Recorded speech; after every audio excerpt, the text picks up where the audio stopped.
아멘. 이 시간 열왕기상 3장의 말씀을 통해서 밤에 얻은 것, 밤에 잃은 것이란 제목으로 하나님 말씀 나누도록 하겠습니다. 몇 년 전 여름 휴가 때 주일을 껴서 휴가를 받은 적이 있습니다. 교역자는 주일날 쉬어야 진짜 휴가이죠.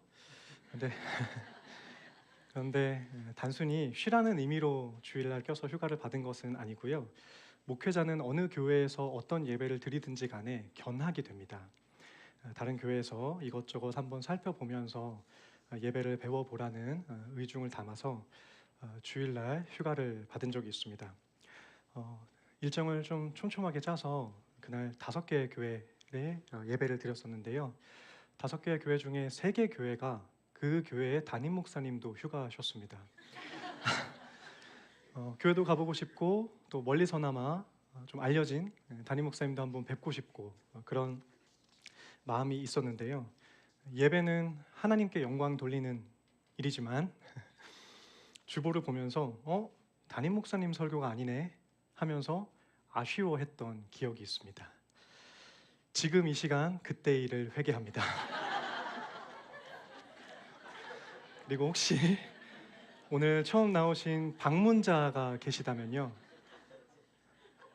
혹시 방문자가 계시다면 다음 주에 또 오시면 좋을 것 같습니다. 참고로 2부 때 방문했던 청년은 등록을 했습니다. 우리 성도님들은 무언가를 얻은 동시에 무언가를 잃어버린 경험이 있으실까요? 사람은 무언가를 얻으려 하기보다는 잃어버리지 않으려는 심리가 훨씬 더 큽니다. 심리학에서는 손실회피라고 부르는데요. 무언가를 얻었을 때보다 무언가를 잃어버렸을 때의 충격을 더 크게 받는 게 사람의 본성입니다. 학생 때 좋은 성적을 얻으려다 자칫 친구를 잃고요. 청년의 때에는 직장을 얻으려다 꿈을 접게 되기도 합니다. 직장에 들어가면 어떻죠? 돈을 얻지만 그만큼 평안을 잃어버리기도 합니다. 부모가 되면 자식은 얻지만 부부간의 대화를 잃어버립니다. 중년이 되면 어느 정도는 안정을 얻는 데 반해서 고장난 건강 상태가 보이기 시작합니다. 노년에는 많은 지혜와 경륜은 얻었지만 기회가 적다는 것을 실감하게 됩니다. 얻는 기쁨보다 잃어버린 아픔이 더 크게 느껴질 때, 아쉬움이 생겨날 때, 낙심될 때, 우리는 어떻게 하면 좋을까요? 함께 나눌 이 솔로몬의 재판 이야기는 교회를 다니지 않는 분들도 잘 알고 있는 익히 알려진 본문입니다. 성경을 읽을 때 늘 염두에 두어야 할 것이 있다면 열왕기서도 마찬가지이지만 성경 전체가 오늘의 나에게 주어지기 전에 성경 당대 독자들에게 먼저 주어졌다는 사실입니다. 이 내용을 먼저 읽는 이스라엘 백성들은 어떤 상황과 상태에 있었을까요? 주님이 원망스럽고 하나님을 이해하기 힘든 그런 시간을 보내고 있었습니다. 왜냐하면 그들의 현실이 바벨론 포로였기 때문입니다. 그들은 지금 하나님의 품속이 아니라 바벨론의 품속에 들어와 있습니다. 이 열왕기서는 솔로몬이 왕이 된 때부터 바벨론에 끌려가서 풀려난 여호야긴 왕까지의 이야기를 다루고 있습니다. 이 내용들을 통해서 이스라엘 백성들은 지금 자신들이 왜 바벨론에 들어와 있는지, 왜 나는 하나님께 속해 있지 않고 바벨론의 품에 안겨 있는지를 확인하게 됩니다. 물론 그렇다고 해서 현실을 납득할 수 있던 것은 아니었습니다. 이렇게 된 원인이 자신들의 죄에 있다 하더라도 어떻게 아버지 되시는 여호와가 우리를 다른 이방 땅에 내버려 두실 수가 있을까 하는 의문을 떨칠 수가 없었습니다. 이스라엘은 수많은 민족 가운데 유일하게 선택받은 선민이지 않습니까? 그들의 유일한 자부심이었습니다. 그런데 지금은 포로가 되었습니다. 내가 정말 하나님께 선택받은 백성이 맞나? 주님은 나를 정말 사랑하시는가? 그 사랑에 의구심이 생기는 삶을 살고 있었습니다. 이런 배경 이해를 가지고 오늘의 본문을 살펴보면 큰 도움이 되는데요. 솔로몬처럼 아무리 크고 좋은 것을 받았다 하더라도 이 여인처럼 가장 소중한 것을 빼앗긴다면 하나님을 받아들이기 참 힘들어집니다. 머리로는 하나님이 주권자이시고 모든 것을 주관하신다는 것을 받아들이지만 마음에서 납득되지 않는 그런 때를 경험할 수 있습니다. 그런 때에 오늘의 본문을 기억해 주시기를 권면드립니다. 이스라엘의 세 번째 왕으로 옹립한 솔로몬에게는 성전이 없었습니다. 그래서 다윗 때부터 제단이 있던 기브온 산당으로 올라가서 그의 예배를 드리곤 했는데요. 이곳에서 참 유명한 일천번제가 드려집니다. 그때의 일천번제는 너무 숫자에 집중을 할 필요는 없고요. 사무엘상 18장에서 다윗이 골리앗을 무찌르고 왔을 때 복귀하는 다윗을 백성들이 환호하죠. 그때 사울이 죽인 자는 천천히요 다윗이 죽인 자는 만만이라 이야기합니다. 그런데 실제 다윗은 골리앗 한 명만 죽였습니다. 10,000명을 죽이지 않았습니다. 그런데 만만이라 완전수로 이야기를 하는데요. 오늘 이런 점에서도 솔로몬의 제사가 제물이 1,000마리였는지 아니면 날수가 1,000일 동안이었는지 오늘 본문은 정확하게 명시해주고 있지는 않습니다. 그러니까 1,000이라는 완전수로 이해하면 적절한 제사가 될 것 같은데요. 이때 솔로몬이 제사를 드렸다라고 할 때는 반복해서 행동하는 것을 의미합니다. 그러니까 솔로몬이 기브온에서 반복적으로 드려온 제물이 어느덧 1,000마리가 되었을 수도 있고요. 아니면 하루 동안 여러 번에 걸쳐서 1,000마리의 제물을 드렸을 수도 있습니다. 오늘날에는 많이 사라졌지만 과거 여러 교회에서는요 1,000번제 헌금이 있었습니다. 저도 청소년 때 다니던 교회에서도 이 1,000번제 헌금이 있었는데요. 그 당시에 성도님들께서 1,000번제 헌금을 이렇게 드리시는 장면을 보면서 나도 1,000원으로 한번 도전해 볼까? 이런 생각을 하면서도 끝끝내 하지 않았던 그런 청소년 때가 있었는데요. 이 1,000번제 헌금 제도가 왜 생겨났었을까요? 간절한 마음 때문이죠. 응답을 받고 싶어서입니다. 솔로몬이 1,000번제를 드리고 하나님께서 전무후무한 응답을 주셨습니다. 그래서 이처럼 나도 1,000번제 헌금을 드리면서 지극한 정성과 마음을 쏟으면 하나님께서 응답해 주시지 않을까, 이런 간절한 마음과 또 응답을 기대하는 마음으로 1,000번제 헌금을 드리셨을 것 같은데요. 실은 솔로몬의 1,000번제의 핵심은 숫자와 응답에 있지는 않습니다. 솔로몬은 1,000번제 제사를요 무언가를 받기 위해서 드렸던 게 아니었습니다. 그러면 어떤 이유로 그가 1,000번의 예배를 드렸을까? 자막으로 열왕기상 3장 3절을 보시면요, 솔로몬이 여호와를 사랑하고, 솔로몬이 하나님을 사랑해서 다윗의 법도를 행하고요 하나님께 제사를 드렸습니다. 오늘 우리는 왜 예배를 드리고 있습니까? 주님을 사랑하기 때문에 드리는 예배가 되기를 소원합니다.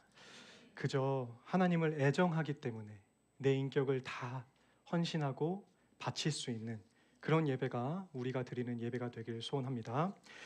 그와 같은 경배와 사랑에 하나님께서 은혜를 베풀어 주십니다.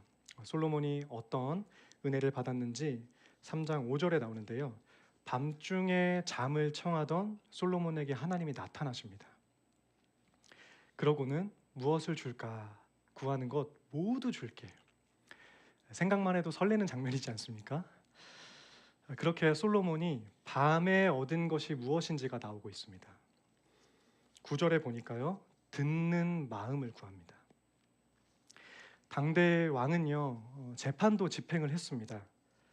솔로몬은 왕의 책무가 참 많았고 또 여러 가지였음에도 불구하고 억울한 이들을 보살피기 위해서, 그리고 하나님의 정의와 공의를 실현하기 위해서 재판장의 역할을 감당할 수 있는 마음을 달라고 간구했습니다. 그것을 위해서 솔로몬은요 지식이 아니라 마음을 구하고 있습니다. 당시에는 어떤 사건이 벌어지면요 현장 기록을 보관하는 게 되게 어려웠습니다. 그리고 증거물도 확보하기가 어려웠던 시대이기 때문에 두세 사람의 증언을 통해서 재판이 이루어지곤 했습니다. 이 일을 판결할 때는 그러니까 증인들의 증언을 듣고만 판단하는 일이 많았습니다. 무엇을 보기가 어려웠습니다. 그렇게 솔로몬은 듣고 판별하는 마음, 듣는 마음을 구합니다.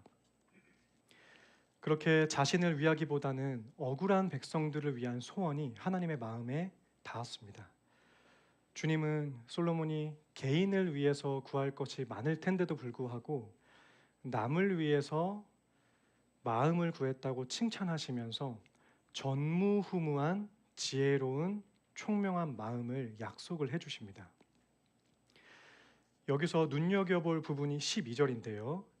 지혜와 총명한 마음을 준다고 이야기합니다. 우리 성경책 한번 보시겠어요? 12절. 내게 지혜롭고 총명한 마음을 주노니.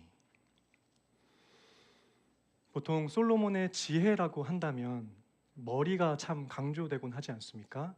저희 어머니도 저를 위해서 기도하실 때 솔로몬의 지혜를 주시옵소서, 이 기도가 청소년 때에 끝났습니다. 머리를 위해서 기도하던 때가 있죠. 그래서 보통은 솔로몬의 지혜라고 한다면 머리와 연결시키기 쉽지만요, 오늘 본문에 증언되는 것처럼 솔로몬의 지혜는 마음에 주어졌습니다. 여기서 지혜롭다라는 말은 현명하다라는 뜻이고요, 총명하다라는 말에는 식별하고 분별하고 이해한다라는 뜻이 있습니다. 고대에서는 마음이 전체 인격을 주관하는 중심 기관이라고 생각을 했습니다. 오늘날도 별반 다르지 않죠. 머리로는 이해가 되고 상황도 합리적이고 다 알겠는데 마음이 내키지 않아, 이런 순간들이 있잖아요. 고대에도 그랬습니다. 솔로몬이 그날 밤 받은 중심 기관에는 현명함, 총명함, 분별력, 이해력이 모두 들어 있었습니다. 이렇게 받은 은사가 정말 솔로몬에게 주어졌을까? 하나님이 밤중에 나타나서 그것을 줄게 했는데 그것을 정말 받았을까 하는 것을 증명해 주는 내용이 바로 오늘 솔로몬의 재판 사건입니다. 15절부터 보면요, 솔로몬이 받은 은사를 감사하면서 제물을 드리고 잔치를 열었습니다. 그때 이 파티를 중단하게 되는 일이 발생합니다. 16절에 그때에 하면서 두 명의 창기가 솔로몬 앞에 서게 됩니다. 한창 즐거운 잔치가 열리던 그때에 찬물을 끼얹는 여인이 등장을 했습니다. 그런데 그 사건은요, 감히 왕이 열었다고 해도 멈출 수 있을 만큼의 기가 막힌 사건이었습니다. 17절부터 이 살아있는 아기의 친모가 말합니다.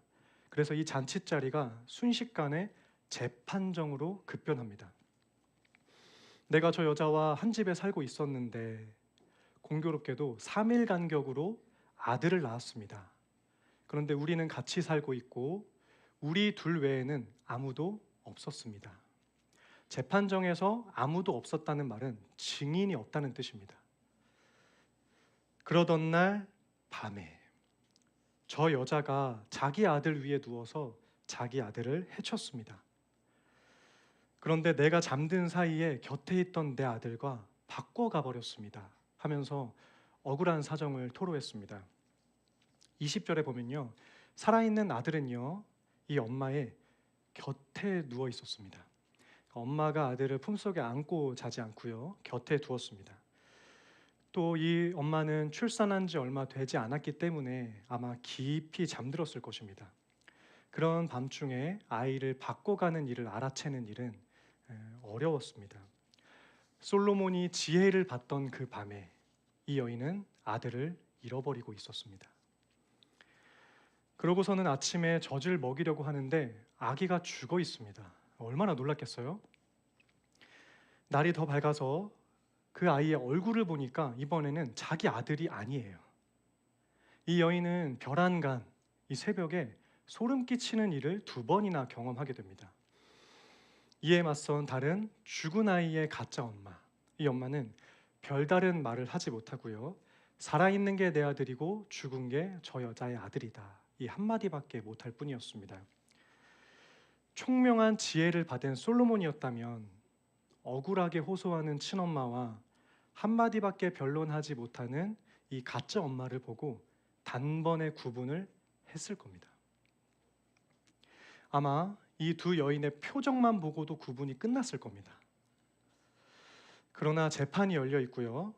고소한 사람과 고발당한 사람의 한두 마디 말만 듣고 당신이 피해자고 당신이 피의자입니다 라고 단정을 짓는 일은요, 그 자리에 함께 있었던 사람들의 동의를 얻기가 어려웠습니다. 이 단순한 판결은 왕의 폭력으로 느껴질 수가 있었습니다. 이 일이 만만치 않은 또 다른 이유는요, 당시에는 CCTV도 없었고요, 유전자 감식 기술도 없고요, 증인마저 없습니다. 또 아이가 어느 한쪽이라도 좀 엄마를 닮아야 하는데 태어난 지 일주일도 안 된 핏덩이에 불과했습니다. 저도 이번 달에 36개월 된 아들과 8개월 된 둘째 딸을 보면요, 한창 웃고 이유 없이 이쁠 때가 있습니다. 존재 자체가 정말 사랑스럽다, 오늘 하루의 피로가 다 풀린다, 내가 너희 아빠야 할 때는요, 이 아이들의 얼굴에서 제 얼굴이 보입니다. 그런데요, 육아는 전쟁이구나, 이 아이는 정말 날 때부터 죄인이구나, 넌 예수님 아니었으면 힘들 뻔했어, 이런 순간이 오면요, 이 아이들의 얼굴에서 지들 엄마의 얼굴이 보입니다. 눈, 코, 입, 귀까지 죄다 빼다 박았습니다. 사실입니다. 실제가 그렇고요. 그럴 때는 영락없이 자기 엄마의 얼굴이 보이곤 하는데요, 아이들의 얼굴이 왔다 갔다 하죠. 이때 두 여인들 어땠을까요? 창기였습니다.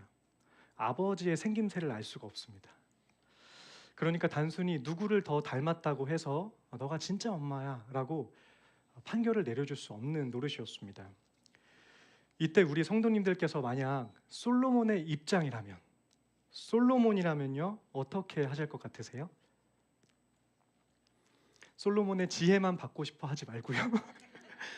그만큼의 책무를 감당해야 될 때 이 어려운 판결 어떻게 해야 될까요? 증인도 없고 증언도 없습니다. 만약 저라면요, 일단은 둘이 동료였잖아, 같이 키워. 한 집에 살고 있었다며, 일단은 같이 키워봐. 마음은 불편하겠지만 육아할 때 도움이 될 거야. 그렇게 3, 4년 정도 지내다 보면 이제는 얼굴이 나타날 거야. 드라마 사랑과 전쟁에서 4주 후에 뵙겠습니다 하는 것처럼 4년 뒤에 뵙겠습니다, 이런 판결을 하지 않았을까, 일단은 미뤄두지 않았을까 하는 생각이 드는데요. 그러나 이런 방식은 많은 시간을 필요로 하고요, 또 그 사이에 어떤 일이 벌어질지 모르기 때문에 다른 문제가 생길 수도 있습니다. 물론 남의 아이를 빼앗은 이 가짜 엄마도 마음이 편하진 않았습니다. 내가 배 아파 낳은 아들을 본인이 해쳤습니다. 얼마나 경황이 없고 스스로 자책했겠어요. 그러나 자신의 아픔이 타인을 향한 공격이 되어서는 안 됩니다. 어느 책의 제목처럼 감정이 태도가 되어서는 안 되죠. 나의 결핍을 다른 사람의 것으로 채우려고 할 때 평화와 정의가 깨집니다. 하지만 그 여인은요, 너 죽고 나 죽자, 나만 당할 수 없다 라는 식으로 이 일을 키웠습니다. 이 일을 겪는 친모의 마음은 어땠을까요? 한 지붕에 지내던 동료가 배신을 했고요, 생떼 같은 아이를 눈앞에서 잃게 생겼습니다. 내 아이가 확실한데, 내 아들인데 도무지 증명할 방법이 없습니다.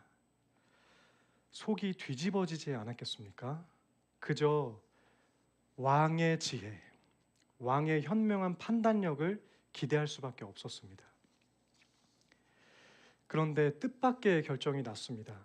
두 여인의 이야기를 들은 솔로몬은요, 칼을 가져와서 아이를 반반 나누어 가지라고 이야기합니다. 두 사람이 하나를 가지고 왔으니까 그러면 반반씩 나눠. 복잡한 문제일수록 심플하게 해결해야 되지 않습니까? 그래서 솔로몬이 지금 그러고 있습니다. 그러니까 언뜻 공정해 보이지만 생명의 문제가 달려 있고요, 실제 이대로 집행을 하면 두 여인 모두 아이를 잃게 됩니다.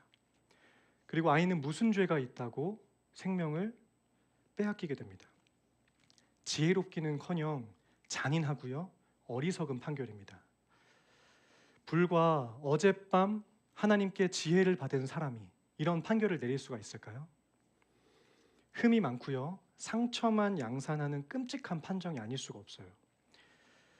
어젯밤의 은사를 받은 사람의 판단력이 고작 이것밖에 되지 않을까? 지금 왕의 생각은요, 문제투성이입니다. 분명 친엄마는 경악을 금치 못했습니다. 이 여자보다 저 왕이 더 나쁜 사람이구나. 내가 이 자리에 살려달라고 왔는데 잘못 왔다. 이런 마음이 들었을지도 모릅니다. 그렇게 억장이 무너지던 여인은요, 26절에서 이렇게 호소합니다. 저 여자는 아이를 해치라고 말하지만 산 아이를 저 여인에게 주고 아이만큼은 살려주세요. 아이는 살려주세요. 진짜 엄마는요, 자기 자식을 살리기 위해서 친권을 포기했습니다. 이 말을 들은 솔로몬은 마지막 판사봉을 내리치기 직전에 결정을 바꿉니다.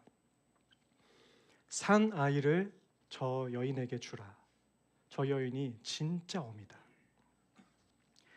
28절에서 재판 결과를 들은 사람들은 그 속에서 하나님의 지혜를 보았다 이야기하고 있습니다. 이상한 판결이었지만 최종 판결을 통해서 사람들은 솔로몬이 받은 하나님의 지혜를 경험하게 되었습니다. 전날 밤에 받은 듣는 마음, 지혜와 총명의 은사가 유감없이 나타났습니다. 그렇다면 솔로몬이 이런 판정을 내리기까지 힌트를 얻을 수 있었던 근거가 있다면 무엇일까요? 오늘 본문 26절을 보시면 그 산 아들의 어머니 되는 여자가 그 아들을 위하여 마음이 불붙는 것 같아서, 그 여인의 마음이 불붙어서 아이를 살려주세요 이야기했습니다. 솔로몬의 듣는 마음이 친엄마의 마음에 불을 붙였습니다. 그리고 친엄마의 불타는 마음이 솔로몬의 듣는 마음에 확신을 주었습니다. 이심전심의 역사가 나타났습니다. 여기서 마음이 불붙는다라는 말을 남자에게 적용하면요, 내장을 뜻하고요, 여성에게 적용을 하면 자궁을 뜻합니다. 생명이 잉태되는 가장 깊은 곳. 성경에서는 긍휼로 번역이 되는데요, 뜨겁게 열망하고 애끓는 마음을 의미합니다. 부모의 깊은 속을 보여주는 그 마음이 하나님의 지혜를 보여주었습니다. 사람의 마음에서 하나님이 드러난 것입니다. 우리의 마음은 어떠합니까? 저와 우리 성도님들의 생각과 마음이 정녕 주님을 드러내고 있습니까? 영국의 목회자였던 토마스 왓슨은 가슴에 사랑이 없을 때 머리에 죄가 찬다고 이야기했습니다. 사랑으로 듣는 마음, 또 불붙는 마음을 품을 때 비로소 죄가 멈추고 하나님이 드러날 것을 믿습니다. 우리에게 그런 불타는 마음이 있기를 소원하는데요, 이 본문에서 단순히 왕의 듣는 마음 그리고 여인의 불붙는 마음을 본받자 이것이 교훈의 전부가 되어서는 안 됩니다. 이것에 그쳐서는 안 되는 이유가 있는데요, 오늘의 말씀은 솔로몬의 머리가 아니라 하나님의 마음을 증언하고 있기 때문입니다. 이 말씀은 사람의 지혜가 빛나는 위인전이 아닙니다. 그렇다고 엄마의 모성애를 보여주는 육아 이야기도 아닙니다. 솔로몬의 마음과 엄마의 마음은요, 자기 백성을 향한 주님의 심정을 보여줍니다. 바벨론에 있던 이스라엘 사람들의 원래 부모는 누구였을까요? 여호와였습니다. 그래서 하나님께서 모세를 통해서 출애굽시키실 때 내 장자라, 내 자식이라 하면서 홍해를 건너와서 구원을 시켜주십니다. 이스라엘 백성들이 구원을 받을 때 하나님은 너는 내 아들이야, 내 딸이야, 나는 너의 부모야 하면서 구원을 시켜주셨습니다. 그러니까 이 본문을 보던 이스라엘 백성들은요, 엄마의 품에서 빼앗겨서 저 엄마에게로 넘어가게 되는 그 아이의 모습에서 하나님의 품에 있다가 바벨론으로 떠넘겨진 본인들의 상황을 이해하게 됩니다. 주님, 왜 나를 이방 땅으로 보내십니까? 나는 하나님의 품에 있어야 하는데 왜 바벨론 속에 들어와 있습니까? 그렇게 의문을 갖는 중에 하나님은 오늘 친엄마의 모습으로 대답을 하고 계십니다. 너를 살리기 위해서야. 너를 향한 내 마음이 불붙는 것 같아서야. 과거 텔레비전에서 입양 프로그램을 본 적이 있습니다. 나의 부모가 나를 키워준 부모와 나를 낳아준 부모가 다르다는 것을 알게 된 자녀가 수소문 끝에 참 부모님, 엄마와 아빠를 찾는 프로그램이 있었는데요. 그렇게 만나게 된 상황 가운데 부모가 자식을 향해 이야기하죠. 미안하다. 그리고 너를 보낼 수밖에 없었던 사정이 있었어. 그때 부모는 아들을, 딸을 살리기 위해서 보냅니다. 이 이야기를 들은 자녀는 더 이상 부모를 원망하지 않고요. 저분이 나의 참 엄마이고 참 부모가 맞구나 라는 사실을 확신하게 됩니다. 오늘 말씀도 그렇습니다. 백성들도 하나님의 손에서 떠나 있었지만 주님은 여전히 나를 사랑하시는구나. 하나님이 나의 참 부모가 맞구나 라는 사실을 확신하게 됩니다. 눈에서 멀어지면 마음에서도 멀어진다라는 말, 우리 하나님께는 적용되지 않습니다. 이스라엘이 포로로 잡혀가기 전부터 이미 약속을 주신 말씀이 있었기 때문인데요. 함께 자막으로 신명기 30장 3절 합독하겠습니다. 내 하나님 여호와께서 마음을 돌이키시고 긍휼히 여기사 포로에서 돌아오게 하시되 내 하나님 여호와께서 흩으신 그 모든 백성 중에서 너를 모으시리니 하나님께서 마음을 돌이키시고 하나님의 내장, 하나님의 자궁이 움직여서 너희들을 되찾아올 거야. 약속을 해주셨습니다. 그 사랑이 증명된 구절이 또 있는데요. 호세아 11장 8절 함께 읽겠습니다. 에브라임이여 내가 어찌 너를 놓겠느냐? 이스라엘이여 내가 어찌 너를 버리겠느냐? 내가 어찌 너를 아드마같이 놓겠느냐? 어찌 너를 스보임같이 두겠느냐? 내 마음이 내 속에서 돌이키어 나의 긍휼이 온전히 불붙듯 하도다. 여기서 아드마와 스보임은요, 과거에 소돔과 고모라가 멸망할 때 같이 망했던 성읍들입니다. 어떻게 소돔과 고모라가 멸망했던 것처럼 너희를 내버려 둘 수 있니? 내 긍휼이, 내 마음이 불붙어서 너희를 그렇게 내버려 둘 수 없어. 너희를 되찾아올 거야. 이렇게 약속을 하셨습니다. 하나님 어떻게 이럴 수 있습니까? 나를 왜 다른 부모의 품속에 던지십니까? 이런 질문에 대한 답은 주님의 불붙는 사랑입니다. 부모의 사명은 무슨 일이 있어도 자기 자식을 살리는 것입니다. 하나님의 사명은요, 무슨 일이 있어도 언약 백성을 살려내는 것입니다. 오늘 재판에 나타난 솔로몬의 지혜와 어미의 마음에서 우리 하나님의 심장이 보이십니까? 우리가 겪고 또 겪게 될 운명 중에 하나님이라도 무기력한 것처럼 마치 가짜 엄마에게 내주듯이 우리를 어울리지 않는 곳으로, 세상으로, 원치 않는 상황으로 보내실 때가 있습니다. 나는 왜 이곳에 있어야 하는가? 하나님, 나는 왜 입시에 실패하고 취업이 뜻대로 되지 않습니까? 하나님, 그동안 열심히 살아왔는데 왜 내 건강은 이 모양이고 내 형편은 왜 이것밖에 되지 않습니까? 하는 질문에 대한 하나님의 답변은 너를 사랑하기 때문이야. 성도의 의문과 항변과 질문에 대한 답변이 사랑이라는 것은요, 결코 동문서답이 아닙니다. 이해할 수 없는 영혼의 밤을 지나는 분들이 계시다면 하나님으로부터 얻은 것도 있지만 잃어버린 것 때문에 낙심한 분들이 계시다면 하나님께 질문하십시오. 하나님은 사랑으로 대답해 주실 것입니다. 하나님께 의문이 들고요, 따지고 싶고 실망한 분들이 계시다면요, 주님을 얼마든지 원망하십시오.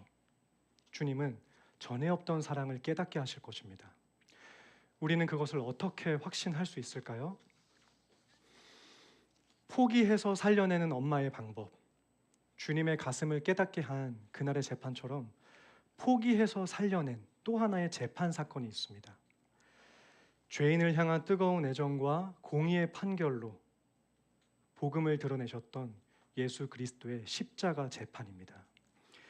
솔로몬의 재판을 본 사람들이 여호와의 지혜를 보았더라, 하나님을 경험했던 것처럼 십자가에서 예수님의 숨이 멎은 뒤에 로마의 백부장이 저 사람은 정녕 하나님의 아들이더라, 하나님을 경험하게 됩니다. 솔로몬의 재판과 예수님의 재판 모두 하나님을 증명해 줍니다. 십자가의 도는 분명 미련해 보입니다.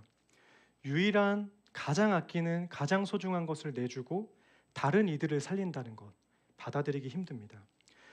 그러나 그 십자가에서 본성부터 사랑이신 하나님이 드러났습니다. 부활 생명을 꿈꾸게 하는 하늘의 지혜가 증명되었습니다. 우리는 날 때부터 영문도 모른 채 죄의 포로가 되었고요, 세상으로 보내졌습니다. 그렇게 버림받은 것 같은 우리를 향해서 주님은 복음을 주셨습니다. 아이를 반반 가르라.